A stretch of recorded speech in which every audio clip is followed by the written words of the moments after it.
નમસ્કાર દર્શક મિત્રો, બોટાદ દસ્તક ન્યૂઝમાં આપનું હાર્દિક સ્વાગત છે અને હું છું એલડી મકવાણા. આપ જોઈ રહ્યા છો બોટાદ દસ્તક ન્યૂઝ.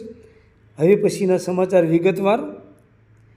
ગઢડા તાલુકાના એક ગામડામાં કૌટુંબિક ભાઈએ દુષ્કર્મ આચર્યું. ગઢડાના ગ્રામ્ય વિસ્તારની સગીરાને લલચાવી ફોસલાવી ઘરે બોલાવી દુષ્કર્મ કર્યું. પોલીસે આરોપી સામે દુષ્કર્મ પોક્સો અંગે ગુનો નોંધી તપાસ હાથ ધરી છે. ગઢડા તાલુકાના એક ગામની 13 વર્ષીય સગીરા સાથે દુષ્કર્મ થયાની પોલીસ ફરિયાદ નોંધાઈ છે. 2 દિવસ પહેલાં સગીરાને પેટમાં દુખાવો થતો હોસ્પિટલ લઈ ગયા ત્યારે સગીરા સાથે શરીર સંબંધ બાંધ્યો હોવાનું સામે આવ્યું હતું, જેથી સગીરાના માતા પિતાએ સગીરાને ઘરે લઈ જઈને શાંતિથી પૂછપરછ કરતા સગીરાએ તેના કૌટુંબિક ભાઈએ દુષ્કર્મ આચર્યું હોવાનું તેના માતા પિતાને જણાવ્યું હતું.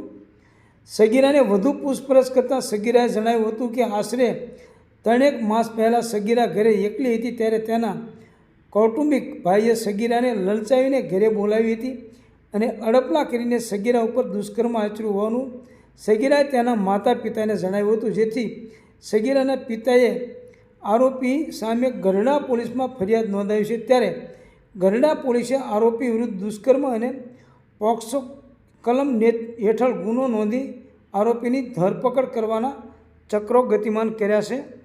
સૌજન્ય દિવ્યા ભાસ્કર, બોટાદ દસ્તક ન્યૂઝ, એલડી મકવાણા, બોટાદ.